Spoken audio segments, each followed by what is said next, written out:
এই জিনিসটার জন্য অনেক দিন অপেক্ষায় ছিলাম, তো ফাইনালি আমাদের হাতে এসে পৌঁছালো। তো অনেক দূর থেকে জিনিসটা এসেছে, তো এটার ভিতরে কি আছে সব কিছু আপনাদের সাথে শেয়ার করব। আসসালামু আলাইকুম এভরিওয়ান, কেমন আছেন সবাই? আশা করি খুব ভালো আছেন।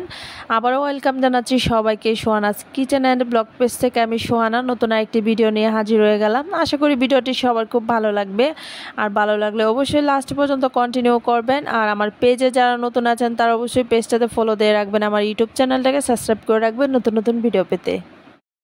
এই যে শুনেন, দাঁড়ান, পুরো ভিডিওটি না দেখে চলে যাচ্ছেন কেন? এটার ভিতরে কি আছে, এটা কোথায় থেকে এসেছে, সব কিছুই কিন্তু শুনে যাবেন।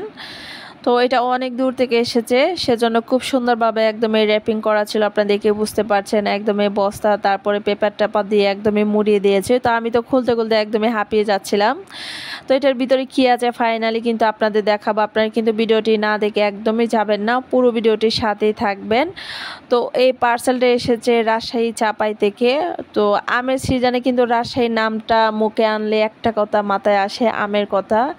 তো এটার ভিতরে কী আছে আমি জানি অনেকেই বুঝতে পেরেছেন ভিতরে কী আছে। তো আমি বলবো না, আমি পুরোটা খুলে আপনাদের আসলে দেখাবো। আপনারাই দেখেন, আপনারা যা চিন্তা করেছেন সেটা কি সত্যি হতে যাচ্ছে কিনা, নাকি অন্য কিছু আছে এটার ভিতরে। অবশ্যই আপনারা পুরো ভিডিওটির সাথেই থাকবেন। তো এই পর্যায়ে এখন দেখে নেওয়ার পালা ভিতরে কি আছে। তো বিসমিল্লাহির রহমানির রহিম, আস্তে আস্তে বিসমিল্লাহ বলে আমি খুলতেছিলাম ভিতরে কি আছে। তো আপনাদের ভাইয়া যখন বললো পার্সেলটা চলে আসছে, তখন আমি তাকে 1 মিনিটও দেরি করতে দেই নাই, তাড়াতাড়ি করে আসলে তাকে পাঠিয়ে দিলাম যে পার্সেলটা নিয়ে আসো, কারণ এটা খাওয়ার জন্য আমি অনেক বেশি অস্থির হয়েছিলাম। আমি ভেবেছিলাম যে পাকা আম পাঠাবে, তো আমগুলা কাঁচা ছিল, একদমই কাঁচা ছিল। তো এগুলো আসলে রেখে আস্তে ধীরে আসলে খাওয়া যাবে আর কি। আর আমগুলো একদমই ফরমালিন মুক্ত ছিল, যেহেতু রাজশাহী থেকে পাঠাইছে, আমাদের পরিচিত একজন লোক ছিল। তো একদমই টাটকা ফ্রেশ আম। তো ঢাকা শহর তো অনেক আম আসলে পাওয়া যায়, সবই কিন্তু ফরমালিন যুক্ত আম।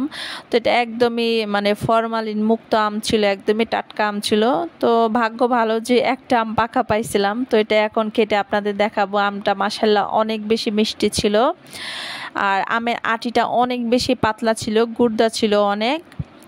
তো আমগুলা মাশাআল্লাহ অনেক বেশি মজা ছিল। তো ভিডিওটা কেমন হয়েছে অবশ্যই কমেন্টস করে জানাবেন, আর কারা কারা আম পছন্দ করেন অবশ্যই কমেন্টস করে জানাবেন। আমার তো মনে হয় আম পছন্দ করে না এমন মানুষ আসলে খুঁজে পাওয়া যাবে না।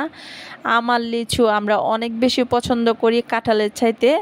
তো আমার কাছে মনে হয় আমটা আসলে আমাদের জাতীয় ফল দিলে ভালো হতো, কারণ আমটা অনেক বেশি পছন্দ করি, আর আমটা প্রচুর পরিমাণে আমাদের খাওয়া হয় আমের সিজনে।